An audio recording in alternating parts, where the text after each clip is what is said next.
Captain Lee Kyung stood on the bridge of the starship Taeguk Rising, watching the massive alien space station grow larger on the main screen. After 6 months of travel through deep space, they had finally reached Nexus Station, the center of the Galactic Council. This was humanity's first official contact with the galaxy's ruling powers. "Look at the size of that thing," whispered Park Hana from her engineering station. The chief engineer had built most of the Taeguk Rising systems herself, but even she seemed amazed by what they were seeing. The station was enormous.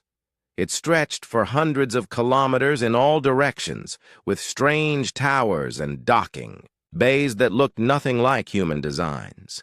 Ships of all shapes and sizes moved around it like insects around a hive. Some were long and thin like needles. Others were round like balls. A few looked like they were made of crystal or gas. "Captain, we're getting a signal," said Yoon-tae, the communications officer. He pressed his earpiece and listened carefully. They're telling us to wait. Someone will contact us when they have time." Kim Dae, the tactical officer, frowned. "When they have time? We've been traveling for months to get here." Kyung kept his face calm, but inside he felt frustrated. Earth had sent its best people on this mission. They had come here to make peaceful contact and start trade with other worlds. The least these aliens could do was talk to them. "Put me through to whoever is in charge," Kyung said. Tae worked at his console for several minutes. Finally, he shook his head. "They say all the important people are busy. We should dock at Bay 847 and wait for instructions." Navigator Choi Sua looked up from her charts. "Bay 847? Captain, that's in the outer ring, the farthest point from the station's center." The message was clear. The aliens were putting them as far away as possible. They were not important enough to get a good docking spot. The Taeguk Rising moved slowly toward the assigned bay. As they got closer, Kyung could see other ships docked nearby. Most of them looked old and worn down. The paint was faded, and some had patches covering holes in their hulls. These were not the ships of important species. "Looks like we're in the cheap seats," muttered Hana. They docked without any problems. The station systems worked with their ship, which was a good sign. At least the aliens used similar technology for basic things like docking clamps and airlocks. A few hours later, a voice came over the ship's speakers. It spoke in perfect English, which surprised everyone. "New arrivals. From the planet called Earth, you will remain in your ship until someone comes to meet you. Do not leave your docking bay. Do not attempt to contact other ships. Someone will come when they are ready." Then the voice was gone. "How rude," said Sua. She had studied alien languages for years, preparing for this mission. In most cultures, guests are welcomed properly. Dr. Nam Ji-hoon, the ship's scientist, was checking readings from his instruments. "The station has a huge population. I'm reading millions of life signs. There are at least 50 different species here." Kyung walked around the bridge thinking. This was not how he had hoped their first contact would go. Earth's leaders had prepared for many possibilities, but they had not expected to be ignored. "Sir," said Tae, "I'm picking up radio chatter from other ships. Want me to translate?" "Do it." Tae listened for a while, then looked unhappy. "They're talking about us, Captain. They're calling us the new babies and another primitive species that thinks it's ready for space." The bridge became very quiet. Everyone was thinking the same thing. The aliens already looked down on them, and they had not even met yet. 2 days passed. The crew kept busy by running ship checks and studying the station. They watched other ships come and go. Some were clearly important. They got docking bays close to the center and were met by groups of aliens right away. Others, like the Taeguk Rising, were sent to the outer areas and forgotten. On the third day, someone finally came to see them. The alien was tall and thin, with gray skin and 4 arms. It wore a robe covered in symbols that probably meant something important. Behind it walked 2 other aliens. One looked like a walking crystal, and the other was hard to see clearly, like it was made of colored gas. "I am Assistant Diplomatic.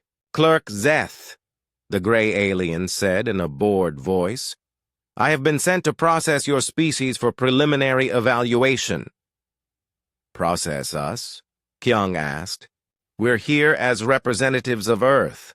We want to open peaceful relations with the Galactic Council." Zeth looked at him like he was a child asking for something foolish. "Yes, yes. All new species say the same thing. You will fill out these forms." He handed over a data pad. "Answer all questions honestly. Someone will review your application in due time." "Application?" Hana stepped forward. "We're not applying for anything. We're here to meet as equals." The crystal alien made a sound like glass breaking, which might have been laughter. The gas alien swirled in patterns that seemed amused. "Equals?" Zeth's voice showed he found this idea very funny. "Your species has been in space for what? 50 of your years? Some of our civilizations have existed for 50,000 years. You are children playing with technology you barely understand." Kyung felt his anger rising, but he kept his voice steady. "We may be new to space travel, but we've achieved a lot in a short time. We have things to offer." "I'm sure you do," Zeth said, still sounding bored. "Every young species thinks they have something special. You will wait here while we decide if you are worth talking to. The Council has more important matters to deal with." He turned to leave, then stopped. "Oh, and don't bother trying to contact the Council directly. New species must go through proper channels. That could take years." The 3 aliens left without another word. The crew stood in silence for a long moment. Finally, Day spoke up. "Years? They want us to wait here for years?" "That's what it sounds like," Kyung said. He looked at the data pad Zeth had given him. The forms were long and asked for detailed information about Earth's military, technology, and resources. It felt more like they were being studied for conquest. "Then partnership."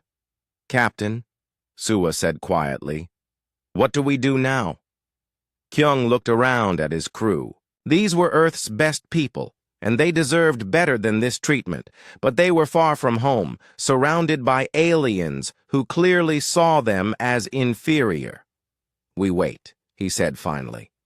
"But we also watch and learn. If they want to treat us like children, let them. Children can learn things that adults miss." He did not say what he was really thinking. If the Galactic Council wanted to play games, Earth could play games too.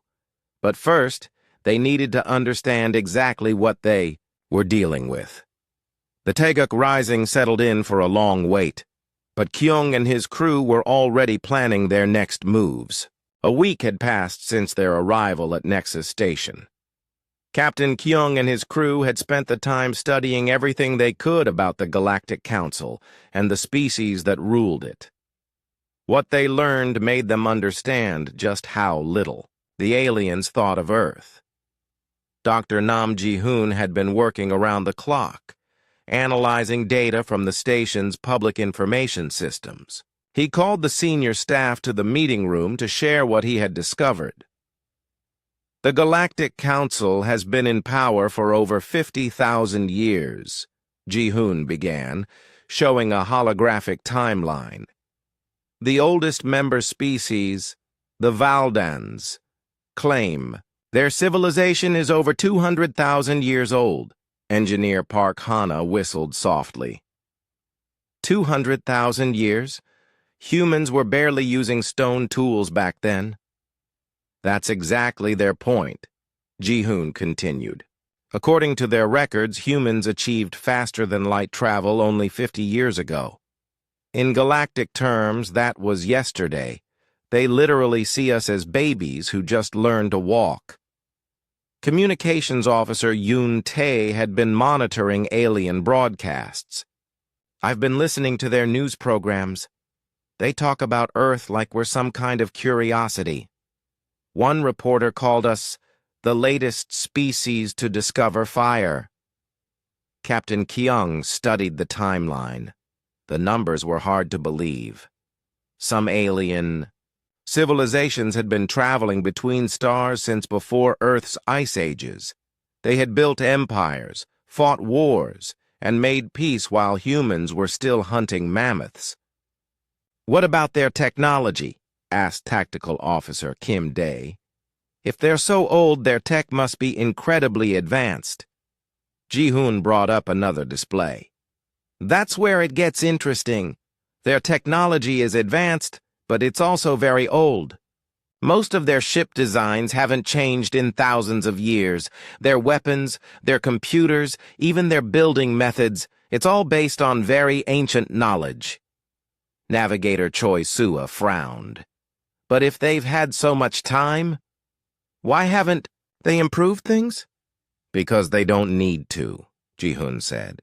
When you've been the most powerful force in the galaxy for 50,000 years, why change anything? They've reached a point where they just maintain what they have. Kyung walked to the window and looked out at the massive station. Hundreds of alien ships moved around it in patterns that had probably been the same for centuries. Everything looked efficient, but also boring. I've been thinking about something, Hana said. Back on Earth, our technology advances quickly because we have to solve new problems all the time. We're always competing, always trying to do better. But if you're already in charge of everything, you stop trying to improve, Dae finished. You just focus on staying in control.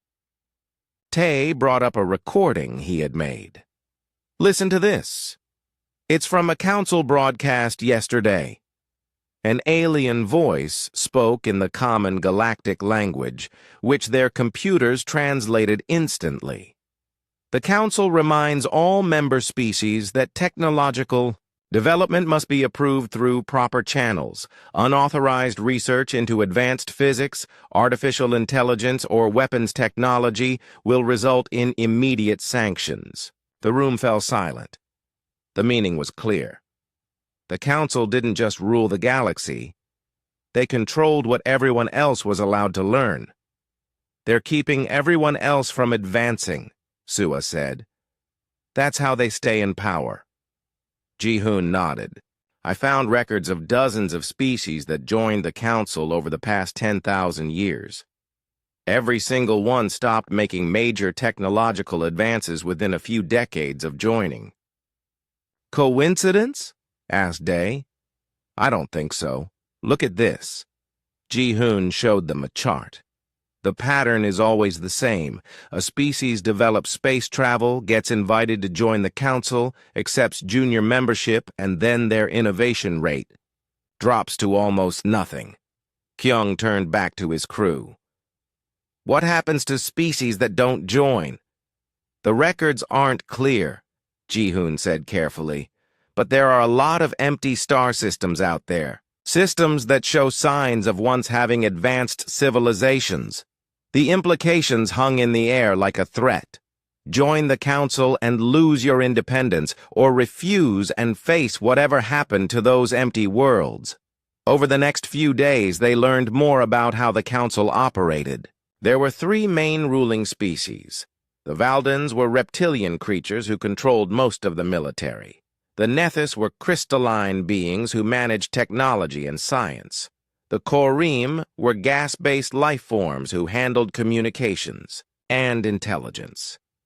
Below them were dozens of senior member species who had been in the council for thousands of years. They got to vote on some decisions and had important jobs, but they clearly answered to the big three. At the bottom were the junior members, species that had joined more recently. They had almost no rights and were basically told what to do. From what the crew could tell, Earth was being offered a place in this lowest group. "It's not membership," Hannah said during one of their meetings. "It's slavery with extra steps." The more they learned, the angrier the crew became. The council didn't want partners or friends. They wanted subjects who would follow orders and provide resources. On the 10th day, Assistant Diplomatic Clerk Zeth returned. He looked just as bored as before. "Have you completed the forms?" he asked, without any greeting. "We have some questions first," Kyung said. Zeth sighed like he was dealing with a difficult child. "What questions?"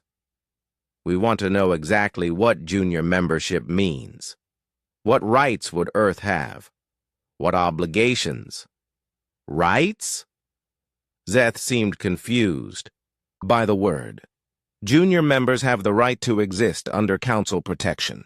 You will provide resources as requested, allow council oversight of your technology development, and accept guidance in all major decisions. And in return, you get to continue existing," Zeth said, as if this was generous. Many species would be grateful for such an offer. Day stepped forward. "What about species that refuse?" Zeth's expression became cold. "The galaxy is a dangerous place. Young species often face difficulties if they try to go it alone. Pirates, natural disasters, unfortunate accidents. The Council's protection is very valuable." The threat was clear. "Submit or face the consequences." "We need time to consider this offer," Kyung said. "Of course. Take all the time you need." Zeth smiled, but it wasn't friendly. "Just remember, the Council's patience is not unlimited. Other young species have waited too long to decide, and things didn't go well for them." After he left, the crew gathered on the bridge. Everyone was angry, but they tried to stay calm. "They're not offering us membership," Sua said. "They're demanding surrender. The question is, what do we do about it?" Hannah asked. Kyung looked at each of his crew members. These were Earth's best people, and they had traveled across the galaxy hoping to make friends. Instead, they had found bullies who wanted to crush anything that might threaten their power. "We learn everything we can," he said finally. "We smile and nod and act like grateful children. But we also prepare for what comes next." "Which is?" Day asked. Kyung's voice was quiet but firm. "We show them that Earth didn't come here to beg for scraps. We came here as equals, and that's how we're going to be treated." Nobody asked what would happen if the Council disagreed. They all knew that fight was coming. 3 weeks into their stay at Nexus Station, Captain Kyung and his crew received an unexpected message. They were invited to attend an orientation session for new species. According to the message, this was a great honor that would help them understand their place in galactic civilization. "Sounds like they want to show us off," Park Hannah said as she read the invitation. "Look at the cute humans who think they belong here." The orientation was held in a massive amphitheater near the center of the station. When the crew of the Taeguk Rising arrived, they found themselves surrounded by hundreds of aliens from dozens of different species. Most were from junior member worlds, but Kyung could see several senior members in the better seats. At the front of the amphitheater stood a Nethys, one of the crystalline aliens that helped rule the council. Its body was made of what looked like living diamond, and it sparkled under the bright lights. When it spoke, its voice rang like music, but the words were anything but beautiful. "Welcome, newest children of the galaxy," the Nethys said, looking directly at the human delegation. "I am Counselor Zephys, and I have the pleasure of explaining how our great civilization works." Zephys began with a history lesson. The Council had brought peace to the galaxy by ending the chaos of independent species fighting each other. Under Council rule, there were no more wars, no more confusion about who was in charge. Before the Council, the galaxy was a mess, Zephys continued. Young species would develop dangerous technologies without understanding the consequences. They would fight each other over resources and territory. Billions died in pointless conflicts. The alien audience nodded along, as if they had heard this speech many times before. Some of the junior member representatives looked nervous, glancing at the senior members to make sure they were showing proper respect. The Council ended this chaos by providing order, Zephys said. "We established rules that all species must follow. We control the development of dangerous technologies. We decide when and where new colonies can be built. We keep the peace." Dr. Nam Ji-hoon leaned over to whisper to Captain Kyung. "Notice how they keep saying we when they mean the three ruling species." Zephys moved on to discuss the benefits of Council membership. Junior members received protection from pirates and hostile forces. They got access to established trade routes. Most importantly, they gained the wisdom of species that had been civilized for thousands of years. "Take your technology, for example," Zephys said, turning his crystalline attention to the humans. "Your fusion drives are quaint.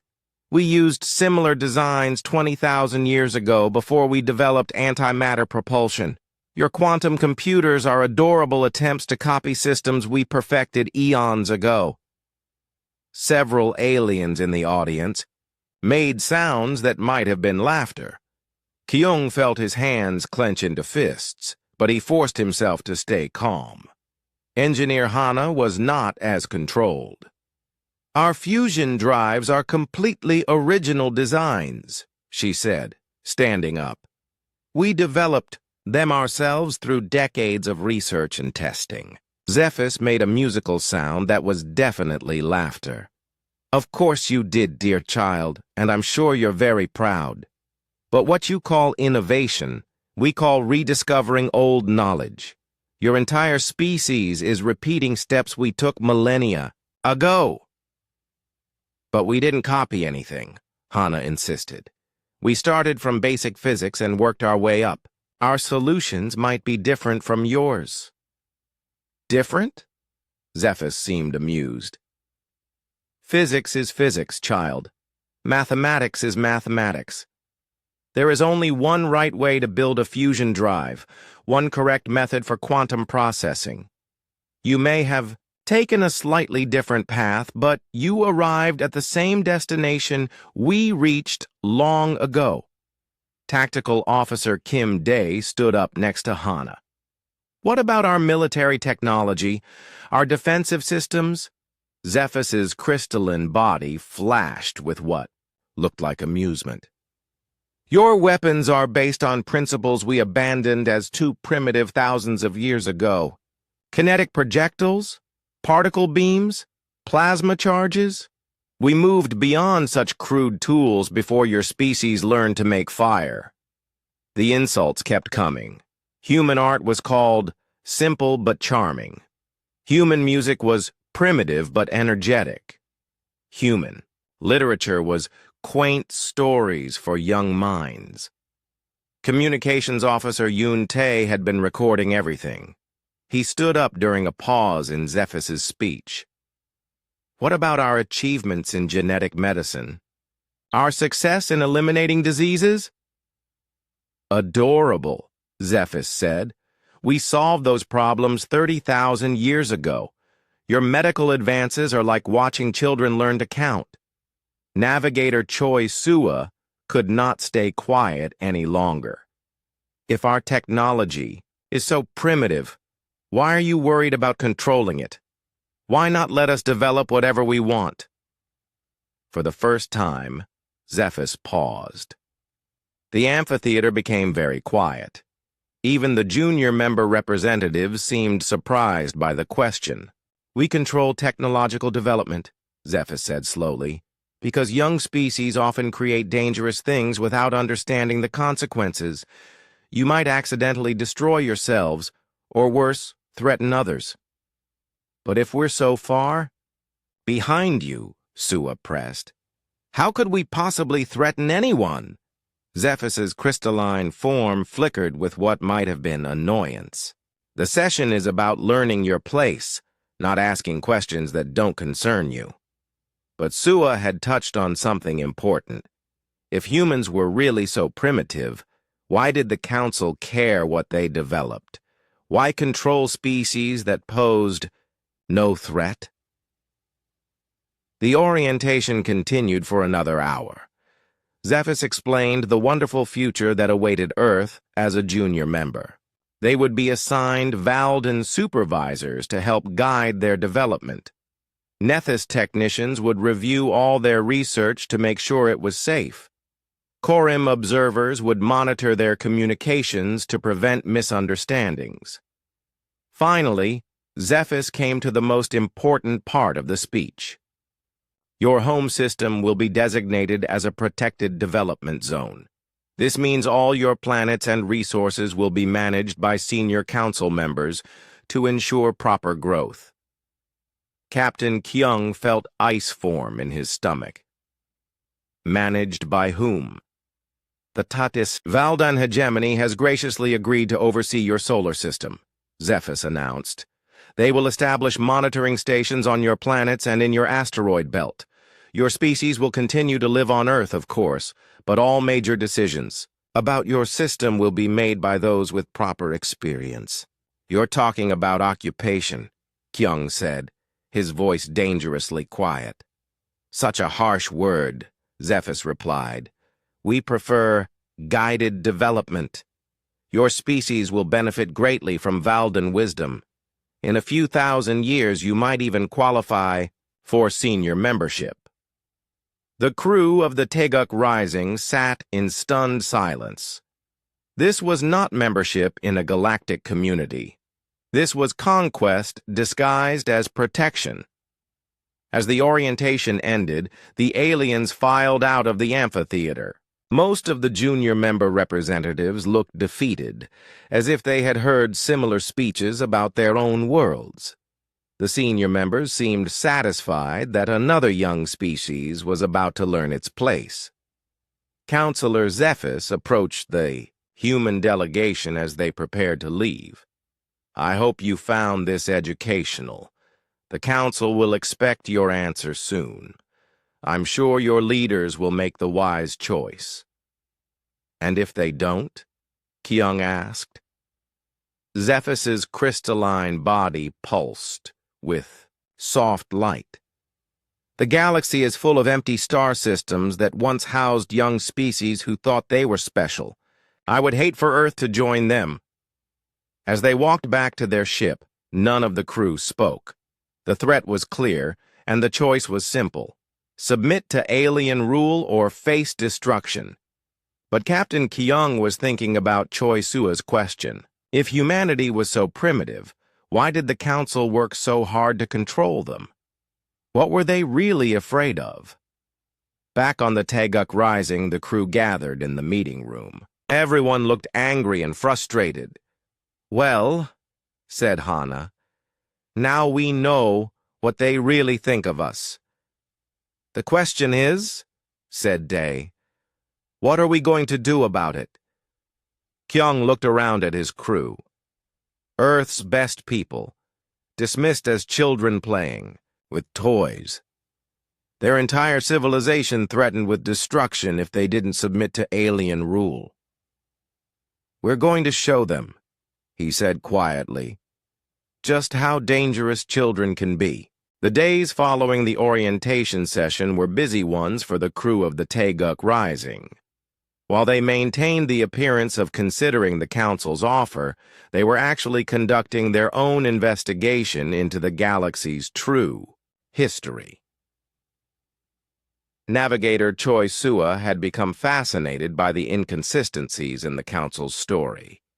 She spent hours in the station's public archives, digging through historical records that went back thousands of years. What she found was disturbing.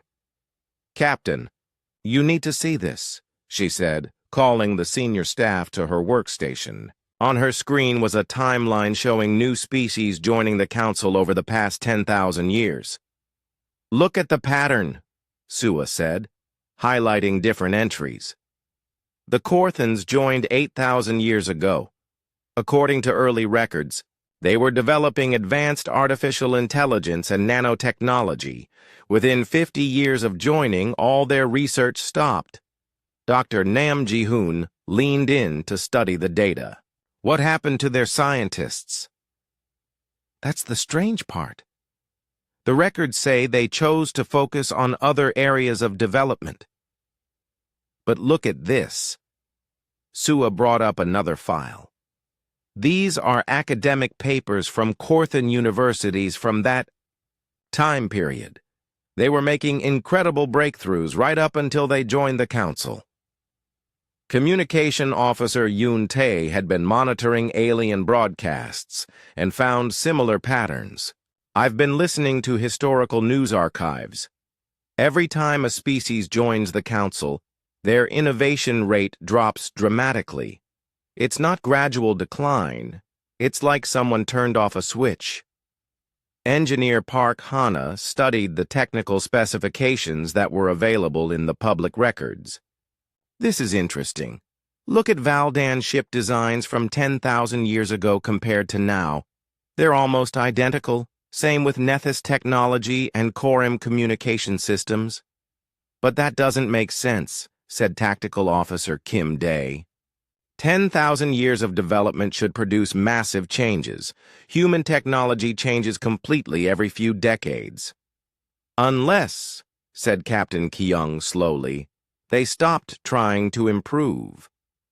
Dr. Ji-hoon brought up biological data about the Council. "Species. I've been studying their lifespans and social structures. The ruling species live for thousands of years. Some individual Nethys have been in power for over 20,000 years. "The same leaders?" Sua asked.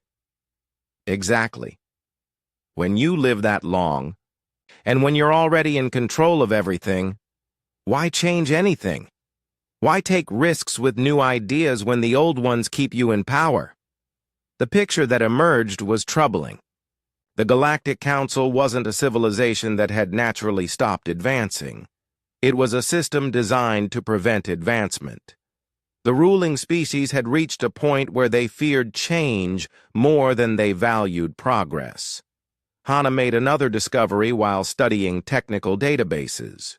"Look at this energy reading from their weapons systems. The power outputs are impressive, but the efficiency is terrible.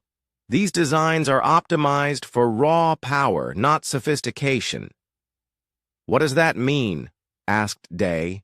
"It means they solve problems by throwing more energy at them, not by finding smarter solutions. Our weapons might use less power, but they're designed much more efficiently." Sua found something even more interesting in the historical records.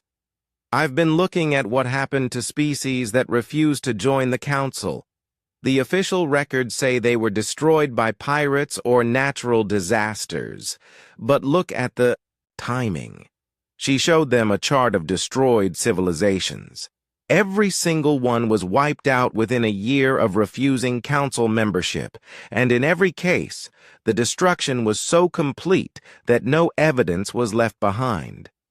"That's not pirates or accidents," Day said grimly. "That's systematic extermination." The crew realized they were looking at a protection racket on a galactic scale. Join the Council and lose your independence, or refuse and be destroyed.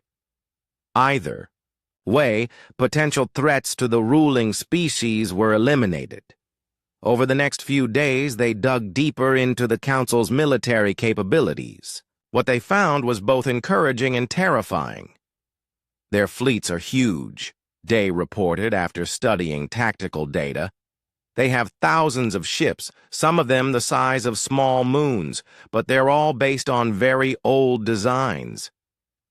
How old? Asked Kyung. Some of these ship classes haven't been updated in over 5,000 years. They just keep building the same thing over and over again. Hana had been analyzing the technical specifications. The weapons are powerful, but they're also predictable.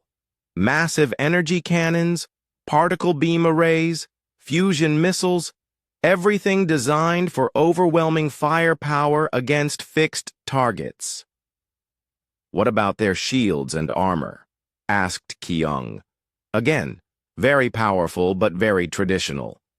They're designed to stop the same kinds of weapons they use. I'm not sure how they'd handle something completely different. Dr. Ji-hoon had been studying the biological aspects of the Council military. Most of their soldiers are from long-lived species. Some of their commanders have been fighting the same way for thousands of years. They probably haven't faced a real tactical challenge in centuries. The more they learned, the more a picture emerged of a military that was vast and powerful, but also stagnant and predictable. They had grown used to crushing much weaker opponents who used similar technology. Sua made another disturbing discovery in the archives. I found records of the last species that tried to fight the Council. The hegemony of Talus. They were destroyed 300 years ago. What were they like? Asked Kyung. Advanced, but they used technology similar to the Council's. Bigger ships, more powerful weapons, stronger shields. They tried to fight the Council on equal terms. And they lost? Completely. The Council outnumbered them 10-1. The Talus were wiped out in less than 6 months. But Hana had been thinking about the technical data.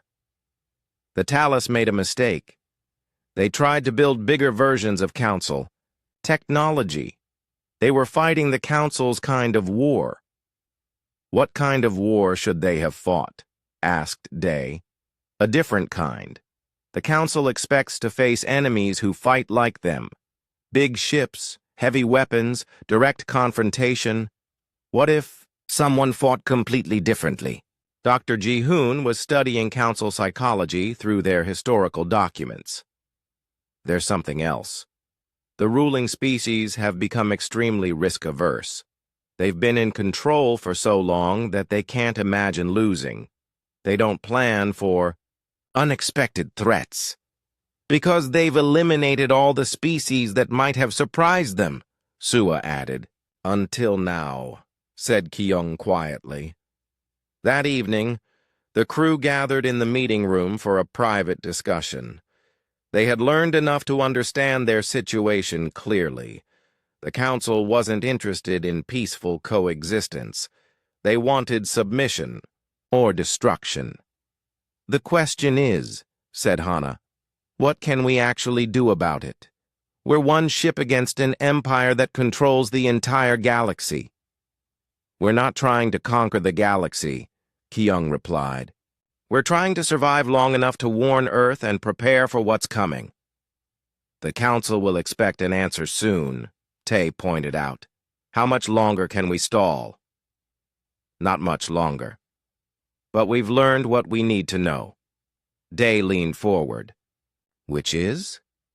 Kyung looked around at his crew. The Council has been in power so long that they've forgotten how to deal with real threats. They're used to crushing species that fight the same way they do. They've never faced an enemy that thinks completely differently. Are you saying we should fight them? Asked Sua. I'm saying that if we have to fight them, we might have a chance. But only if we do it our way, not theirs. Dr. Ji-hoon looked worried. Captain, they have thousands of ships, weapons that can destroy planets. Even if our technology is more advanced, we're still vastly outnumbered. Numbers only matter if you fight the kind of war your enemy expects, Kyung said. The Council thinks they know what humans are capable of. They think we're children playing with primitive toys. Maybe it's time to show them that children can be very dangerous when they're threatened. The crew sat in silence, thinking about what lay ahead. They had come to the stars hoping to make friends. Instead, they had found an empire that saw them as either slaves or corpses.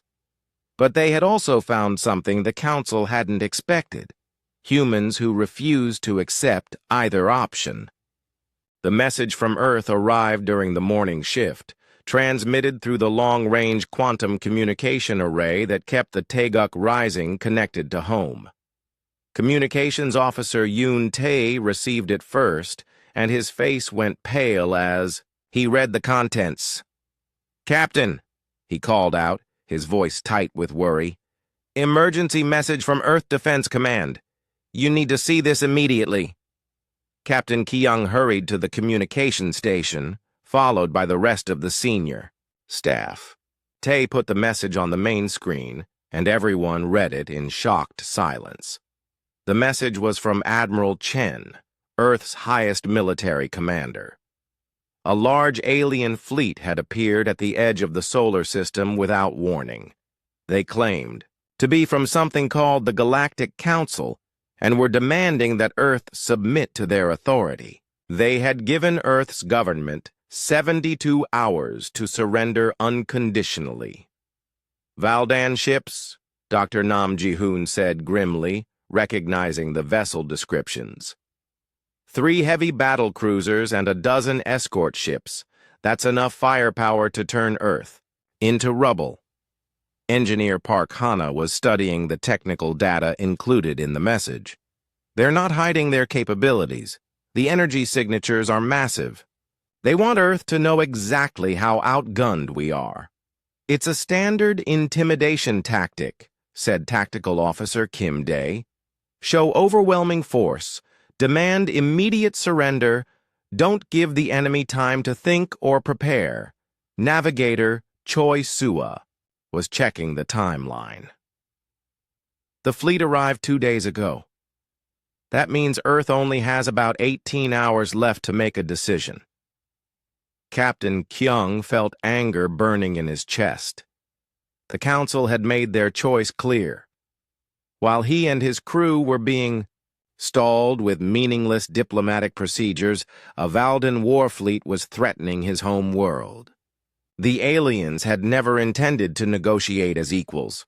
"Sir," Tae said quietly, "there's more. Admiral Chen says Earth's government is leaning toward surrender. The aliens have made it clear that resistance would mean the complete destruction of human civilization." The bridge fell silent. Everyone was thinking the same thing. Earth's leaders were facing an impossible choice: surrender and become slaves, or fight and watch billions of people die. "They're moving faster than we expected," Kyung said.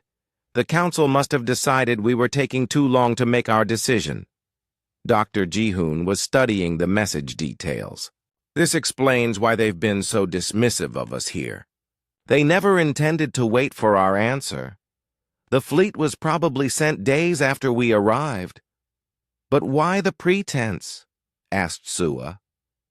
"Why bother with the diplomatic charade?" "Because they want other species to see how reasonable they are," Hana said bitterly. "Look, they gave the humans a chance to join peacefully. It's not their fault Earth chose to be difficult." Day was analyzing the tactical situation. Earth's defenses aren't designed for this kind of threat. Our orbital platforms might be able to damage 1 or 2 ships, but not a full Valdan battle group. "What about Earth's fleet?" asked Tae. 12 ships total, and most of those are exploration vessels like this one. Against Valdan heavy cruisers, they wouldn't last 5 minutes in a straight fight. Kyung walked to the viewport and stared out at Nexus Station. Somewhere in that massive structure, Alien leaders were probably celebrating another easy conquest. They had done this countless times before, and they expected Earth to follow the same pattern as every other young species. "Captain," Sua said softly, "what are we going to do?" Kyung turned back to his crew. These were Earth's best people, trapped far from home while their world faced destruction. But they were also the only humans who truly understood what the Council was and how it operated. "We're going to do what we came here to do," he said. "We're going to represent Earth's interests." "Sir?" Tay looked confused. "The Council expects Earth to surrender or be destroyed. Those aren't the only options." Kyung's voice was calm, but his eyes were hard as steel. "Send a message to Admiral Chen. Tell him to stall for as long as possible. Do not surrender, and do not attack first. Just buy us time." "Time for what?" asked Hana. "Time to remind the galaxy that humans don't give up easily." Kyung ordered the crew to prepare for immediate departure from Nexus Station. They would need to move quickly before the Council realized what they were planning.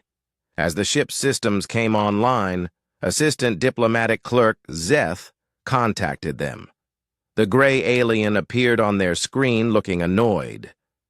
"Where do you think you're going?" he demanded. "You haven't been given permission to leave." "We're returning to Earth," Kyung said calmly. "Our government needs us during this difficult time." "That's not possible. Earth's situation will be resolved shortly. You will remain here until the Council decides what to do with you." "I'm afraid that's not acceptable." Zeth's expression became threatening. "You seem to misunderstand your position. You are not free to leave. Your ship will remain docked until—" Kyung cut the transmission. "That was probably not diplomatic," Tay observed. "Diplomacy ended when they sent warships to threaten Earth," Kyung replied. "Hana, how long until we can depart?" "All systems are ready, Captain, but the docking clamps are controlled by station systems. They won't release us without permission. Then we'll have to release ourselves. Day, target the docking clamps with our cutting lasers." "Sir, that will be seen as an act of war." "Good. I want them to know we're not playing their games anymore." The Taeguk Rising's precision lasers sliced through the docking clamps in seconds. The ship pulled away from Nexus Station under its own power, heading for open space. Within minutes, they were being chased by Council security ships.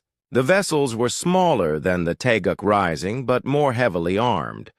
Their captains were demanding that the human ship return to the station immediately. "They're powering up weapons," Day reported. "Should I return fire?" "Not yet. Let's see what our ship can really do." The Taeguk Rising had been built with capabilities that went far beyond exploration. As the Council ships closed in, Hana engaged systems that had been hidden from alien sensors during their stay at the station. The ship's acceleration increased dramatically as advanced fusion engines came online. Its hull began to shimmer as adaptive armor activated. Weapon ports opened along the ship's sides, revealing armaments that looked nothing like Council technology. "Warning shots incoming," Day announced. "Evasive maneuvers," Kyung ordered. "Show them what human engineering can do." The Taeguk Rising moved like nothing the Council pilots had ever seen. Instead of the straight-line acceleration they expected, the human ship twisted and spun through space, its adaptive thrusters allowing impossible changes of direction. The Council ships tried to match these maneuvers and failed. Their massive engines were designed for power, not agility. Within minutes, the human ship had left them far behind. "They're calling for reinforcements," Tay reported. "Heavy cruisers are moving to intercept us." "Let them come," Kyung said. It's time the Council learned that Earth sent more than explorers to the stars. As the Taeguk Rising raced toward the jump point, alarms were sounding throughout Nexus Station. For the first time in centuries, a species had refused council authority and escaped to warn their homeworld. Counselor Zephys stood in the council chamber, his crystalline form flickering with anger. The other council members, Valdan generals, and Quorum intelligence chiefs were equally outraged. "How did they escape?" demanded General Krex, his reptilian features twisted with fury. "Their ship should have been unable to break our security protocols." "Their technology is more advanced than we realized," Zephys admitted. "The humans have been hiding their true capabilities." "It doesn't matter," said Intelligence Director Vorth, his gaseous form swirling with irritation. "One ship cannot change the outcome. Earth will surrender or be destroyed. The humans will learn their place." But Zephys was not so confident. He had seen the readings from the Teguk Rising's escape. The human ship had capabilities that didn't match anything in Council databases. For the first time in thousands of years, the Council was facing technology they didn't understand. Meanwhile, the Teguk Rising jumped into hyperspace, racing toward Earth. In 18 hours, humanity would either surrender to alien rule or face extinction. Captain Kyung had chosen a third option. The Council had dismissed humans as children playing with toys. They didn't understand. They were about to learn just how dangerous those toys could be. The Teguk Rising dropped out of hyperspace at the edge of Earth's solar system just as the Council's ultimatum was set to expire. Captain Kyung and his crew could see the Valdan fleet immediately. 3 massive battle cruisers and their escort. Ships, hanging in space like metal predators waiting to strike. "My God," whispered Navigator Choi Sua. "They're enormous." The Valdan ships were indeed impressive. Each battle cruiser was over 2 kilometers long, bristling with weapons that could reduce planets to ash. Their escorts were smaller but still deadly, designed to overwhelm any resistance Earth might offer. "Captain," Communications Officer Yoon, Tay called out, "we're receiving a message from Admiral Chen on Earth. He wants to know if we learned anything useful about Council capabilities." "Tell him we learned everything we need to know," Kyung replied. "And tell him not to surrender. We're about to even the odds." Engineer Park Hana was running final checks on the ship's hidden systems. "All weapons are ready, Captain. Adaptive. Armor is fully charged. The new systems we installed before leaving Earth are showing green across the board." Tactical Officer Kim Day studied the enemy formation. "They're spread out in a standard intimidation pattern. Maximum visual impact, but poor tactical positioning. They're not expecting a fight." Dr. Nam Ji-hoon was monitoring Council communications. "The Valdan commander is demanding Earth's immediate surrender. He's giving our government one final hour to comply." "An hour?" Kyung smiled grimly. "That should be enough time to introduce ourselves properly." The Teguk Rising moved toward the Valdan fleet, broadcasting on all frequencies.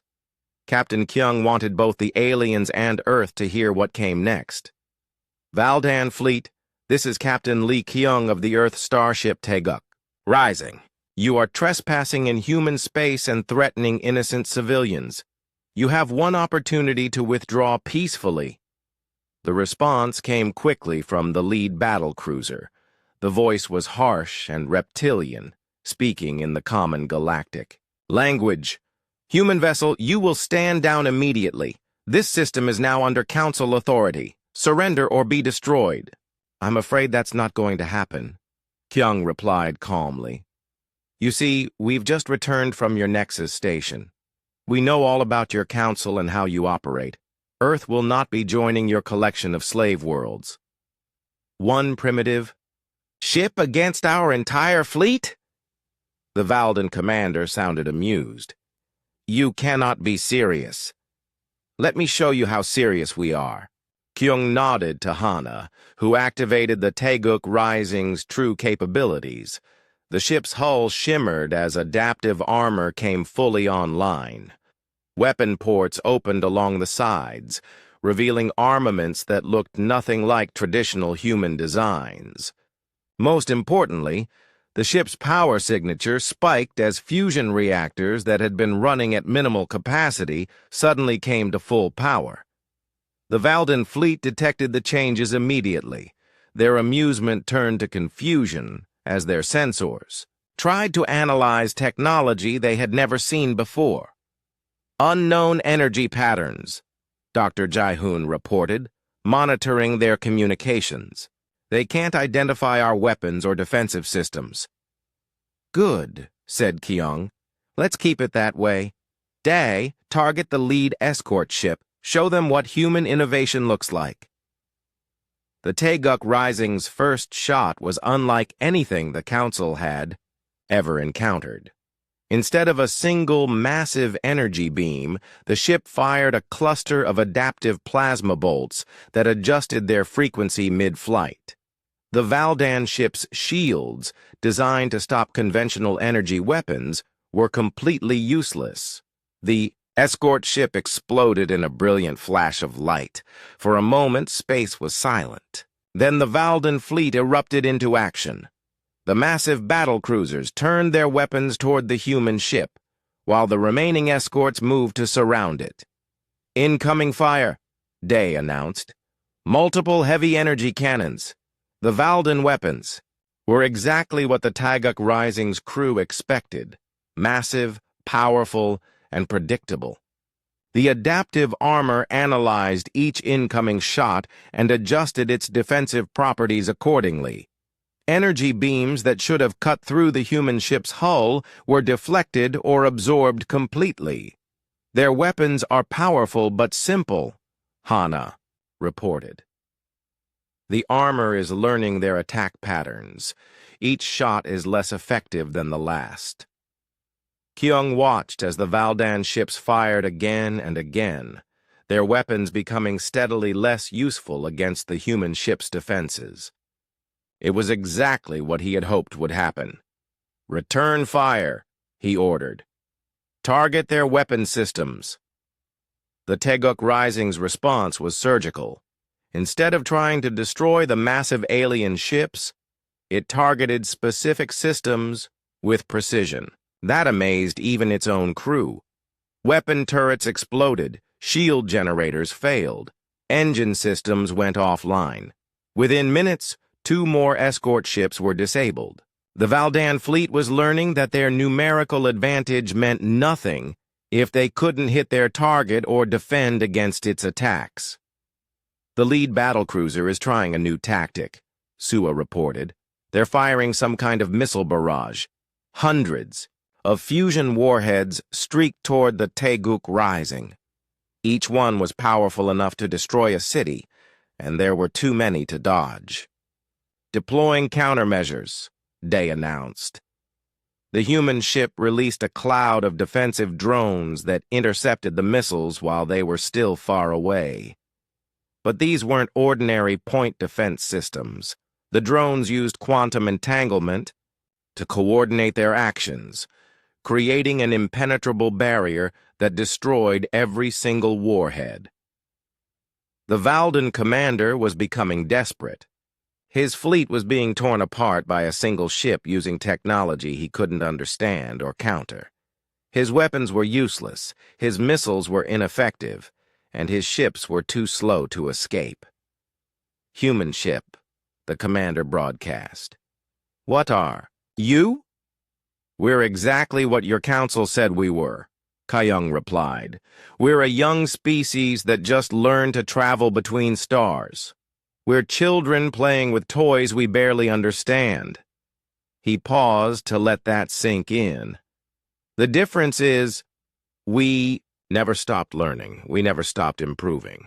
While your people spent thousands of years building the same ships over and over again, we spent 50 years pushing the boundaries of what's possible.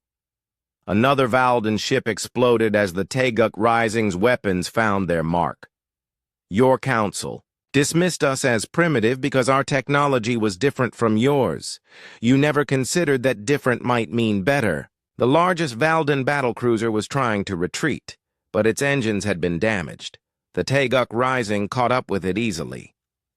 You came to our system to intimidate us into surrender, Kyung continued. You thought we would be so frightened by your ancient ships and your overwhelming numbers that we would give up without a fight.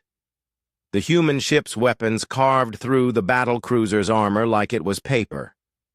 You were wrong. The Valden flagship went dark, its systems completely disabled. The few remaining ships in the fleet were in no better condition. Weapons destroyed, engines failing, shields down. Valden Fleet, Kyung broadcast. Your ships are disabled, but your crews are alive. You will repair your vessels and return to Council space immediately. You will tell your leaders exactly what happened here. What message should we give them? The defeated commander asked. Tell them that Earth refuses their offer. Tell them that humanity will not be conquered, enslaved, or intimidated. And tell them that if they send another fleet to threaten our world, we will not be as merciful as we were today.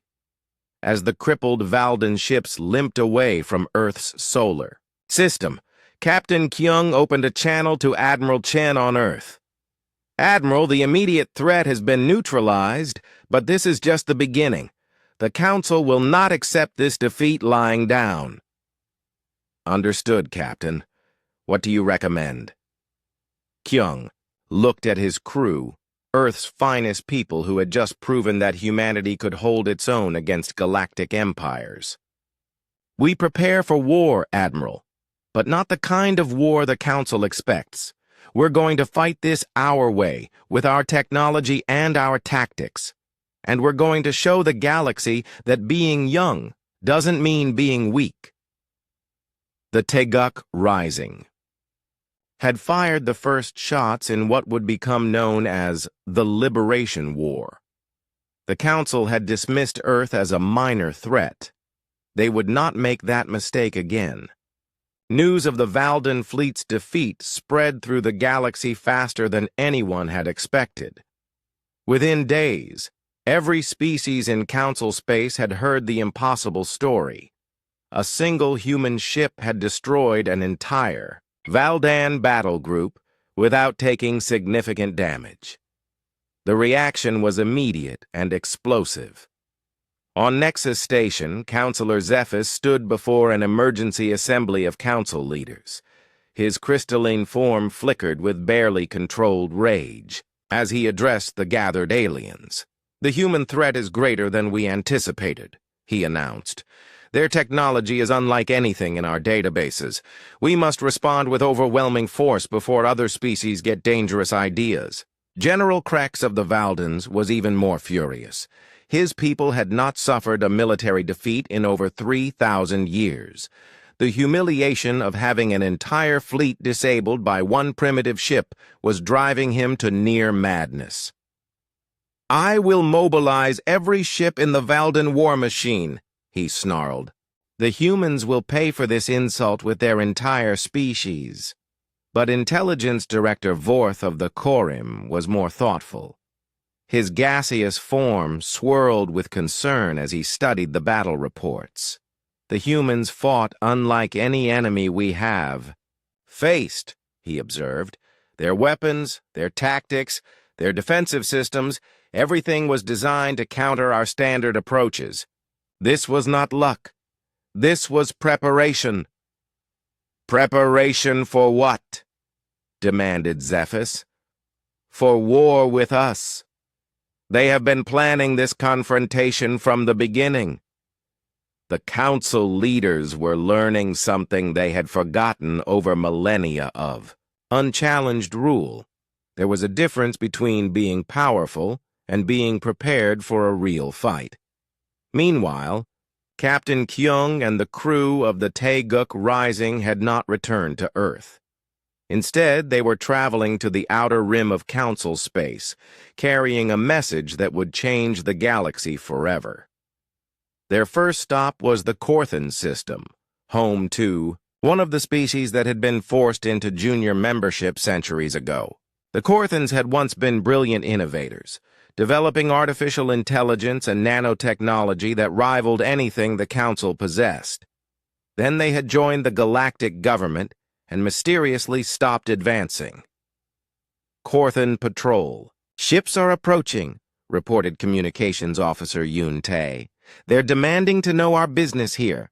"Tell them we're here to talk about freedom," Captain Kyung replied. The meeting took place on Korthan Prime, in a government building that looked ancient despite the species' former reputation for technological innovation. The Korthan leaders were insectoid creatures with compound eyes that reflected their nervousness as they met with the humans. "You should not have come here," said Prime Administrator Zekthi. "The Council will not tolerate unauthorized contact between species."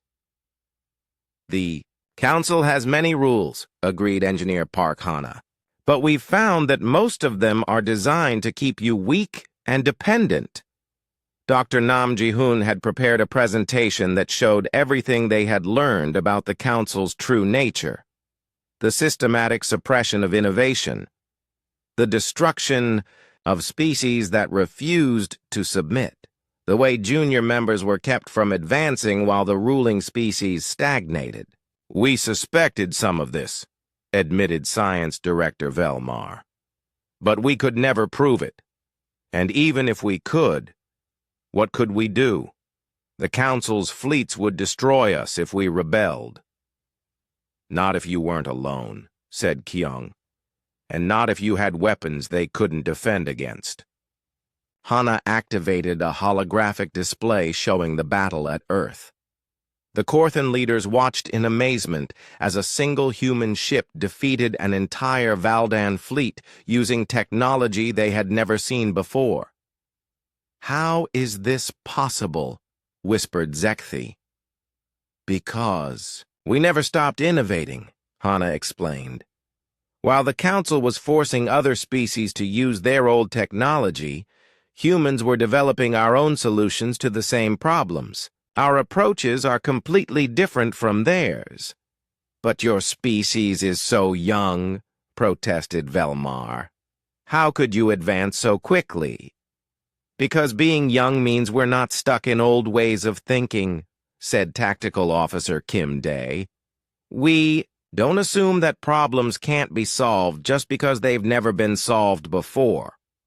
Navigator Choi Sua brought up the real reason for their visit.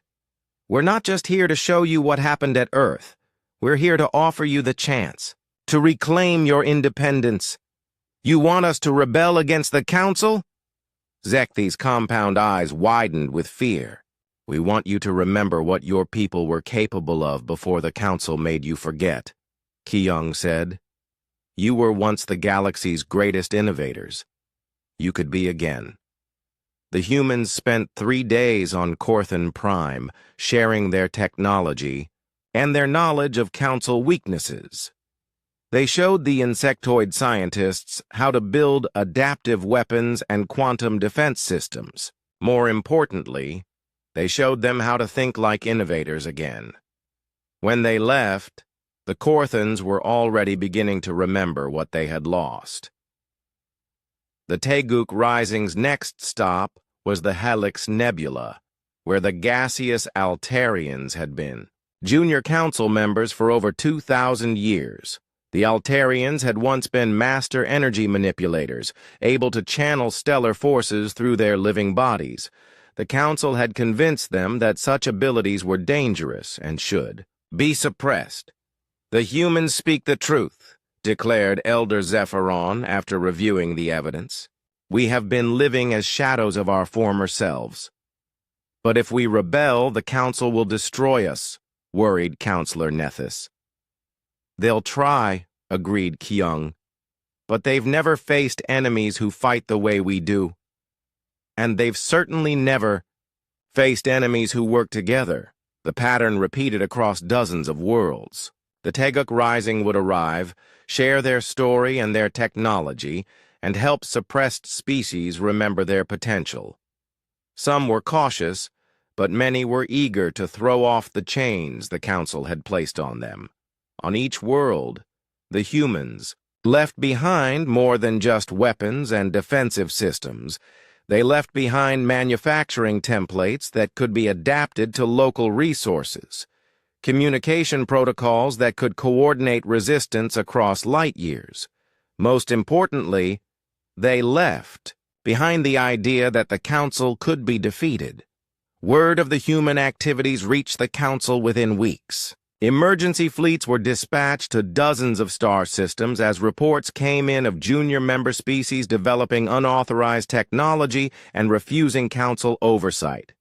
"It's a coordinated rebellion," Intelligence Director Vorth reported to the Emergency Council session.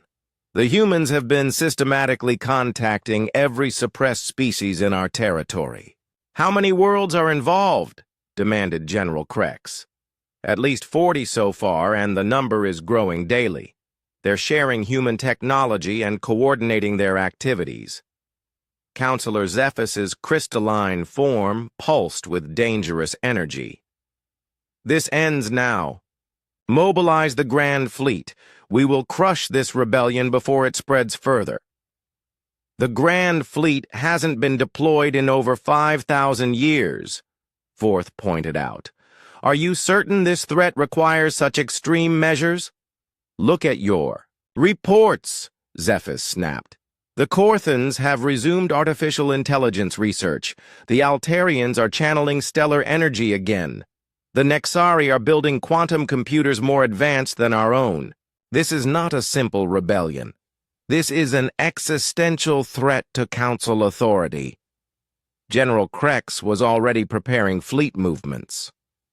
"I'll need time to coordinate such a massive deployment. 3 months to position all our forces." "You have 1 month," Zephyr said coldly. "After that, we show the galaxy what happens to species that forget their place." But the humans had not been idle during their travels. They had been doing more than just encouraging rebellion. They had been preparing for the Council's response. On a hidden asteroid base in an unmapped system, Captain Kyung stood before a gathering of representatives from over 60 species. The room was filled with beings who had remembered what they were capable of when they were free to innovate. "The Council will come with everything they have," he told the assembled leaders. "They'll try to crush us with the same overwhelming force they've used for thousands of years." "Can we stand against the Grand Fleet?" asked Elder Zephyron of the Altarians. "Not if we fight the way they expect us to," Kyung admitted. "But we're not going to fight their kind of war. We're going to fight the kind of war they've never seen before." Engineer Hana activated a holographic display showing their preparations. Distributed manufacturing facilities on dozens of worlds, communication networks that couldn't be jammed or intercepted, weapon systems that adapted and evolved in real time. "The Council thinks in terms of big fleets and massive battles," she explained. "We're going to show them what happens when innovation meets desperation." Dr. Ji-hoon brought up the final element of their strategy. "We've been studying Council psychology and tactics for months. They're predictable because they've been successful for so long. They'll make the same mistakes they always make. And this time," added Day grimly, "those mistakes will cost them everything." The Liberation War was about to begin in earnest. The Council had dismissed the rebellion as a minor uprising that could be easily crushed. They were about to learn that young species fight very differently than old ones. 6 months after the first shot was fired at Earth, Captain Lee Kyung stood in what had once been the Galactic Council's most sacred chamber. The massive hall that had witnessed 50,000 years of alien rule was now filled with representatives from over 200 species, many of whom had never been allowed to speak as equals before. The war had not gone as anyone expected. The Council's Grand Fleet had been the largest military force ever assembled in galactic history, over 10,000 ships, including massive dreadnoughts that could crack planets and swarms of fighters that darkened entire star systems. General Krex had been confident that such overwhelming power would crush the rebellion within weeks. He had been wrong. The young species had fought unlike anything the Council had ever encountered. Instead of massive fleet battles, they used hit-and-run tactics. Instead of trying to match the Council's firepower, they targeted logistics and communication networks. Instead of defending fixed positions, they struck everywhere at once and vanished before the enemy could respond. Engineer Park Hana had been right about Council psychology. The ancient military commanders couldn't adapt to an enemy that refused to fight by their rules. They kept positioning their fleets for decisive battles that never came, while their supply lines were constantly under attack by forces they couldn't predict or counter. The Altarians were the key, Dr. Nam Jihoon was explaining to a group of newly liberated species. Once they started channeling stellar energy directly into our weapons, we could match the Council's firepower without needing massive ships. The Altarians had indeed been crucial. Their ability to manipulate stellar forces, suppressed for 2 millennia by Council fears, had allowed the rebellion to power weapons that could destroy dreadnoughts with single shots. More importantly, they could do it from small, fast ships that were almost impossible to target. Communications Officer Yun Tae had coordinated the rebellion's information warfare, using quantum entanglement networks that the Council couldn't jam or intercept. He had kept hundreds of resistance cells in perfect coordination across the galaxy. Every time the Council fleet moved, the rebels knew about it in real time. Their biggest weakness was their communication system, Tae was telling a group of former junior members. They used the same protocols for thousands of years. Once we learned how to crack their codes, we could hear everything they were planning. But the real breakthrough had come from an unexpected source. The Korthans, inspired by their pre-Council research, had developed something the galaxy had never seen. Truly intelligent machines that could learn and adapt in real time. The AI revolution changed everything, Navigator Choi Sua explained to the assembled delegates. Once our ships could think for themselves, they could adapt to any tactic the Council tried. Every battle made our forces smarter and more effective.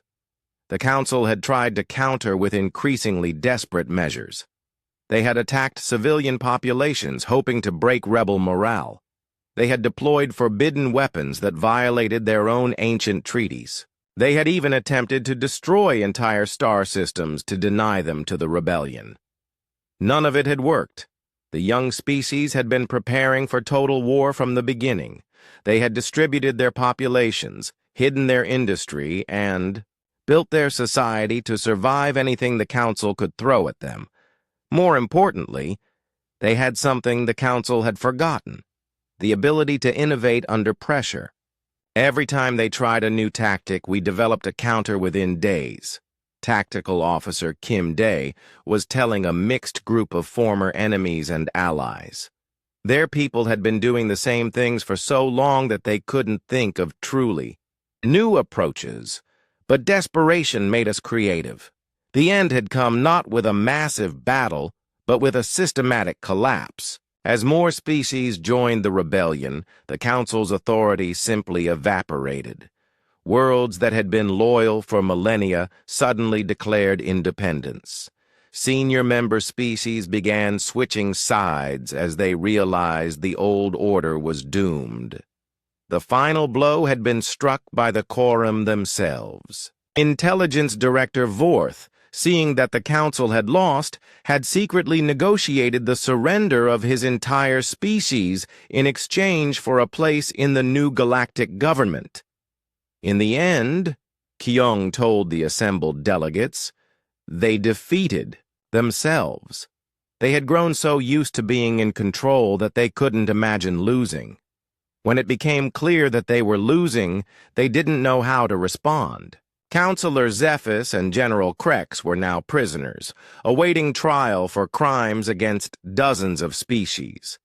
Their ancient empires had crumbled in less than 6 months, brought down by the very species they had dismissed as children. But Kyung knew that the real work was just beginning. Destroying the old order had been difficult enough. Building something better would be even harder. "We didn't fight this war to replace one empire with another," he told the gathering. "We fought it to give every species the right to determine its own future." The new Democratic Stellar Alliance was based on principles the old council had forgotten. No species would be forced to limit its development. No technology would be banned because it threatened established powers. Most importantly, no one would ever again be dismissed as too young or too primitive to have a voice in galactic affairs. Dr. Ji-hoon had been put in charge of the new research initiative that combined knowledge from hundreds of species. The rate of advancement was staggering. Problems that had seemed impossible for millennia were being solved in months by minds that were finally free to work together. The Council was right about one thing, Ji-hoon reported to the Alliance Council. "Young species are dangerous. We're dangerous to old ideas, to stagnant thinking, to the assumption that things can't be changed." 6 months earlier, Earth had been just another target for Council expansion. Now, humans served as ambassadors, mediators, and advisors to species across the galaxy. Their reputation for innovation and their refusal to accept the impossible had made them natural leaders in the new order. But Kyung was careful not to let success go to humanity's head. He remembered the lessons of the Council's fall. "Power corrupts," he told his crew during one of their regular meetings aboard the Taeguk Rising. "The Council started as a force for peace and order. Over time, they became the very thing they had fought against." "How do we avoid the same fate?" asked Hana. "By never forgetting that we're not the only ones with good ideas," Kyung replied. "By listening to voices we haven't heard before. By staying young at heart, even as we grow older." The galaxy was changing rapidly. Species that had been enemies for thousands of years were learning to work together. Technologies that had been forbidden were solving problems that had plagued civilization for millennia. New worlds were being explored by mixed crews that would have been impossible under Council rule. It wasn't perfect. There were still conflicts, still disagreements about how the new galaxy should be organized.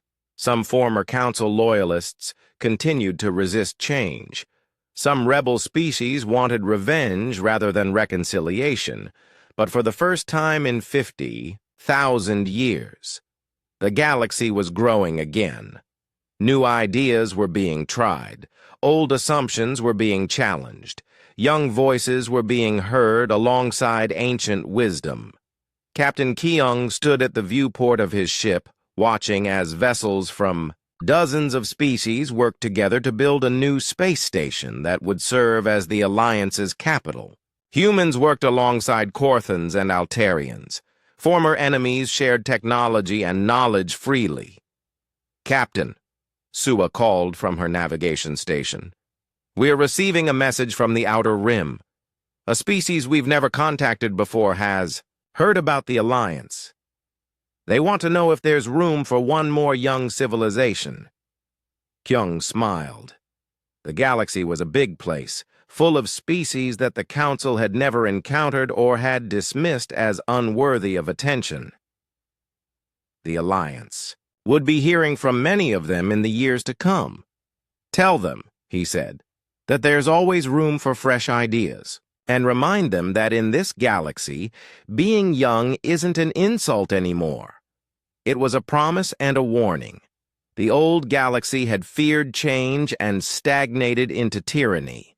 The new galaxy would embrace change and grow stronger because of it. The Council, had called Earth young, thinking it was a weakness. They had learned too late that youth was humanity's greatest strength.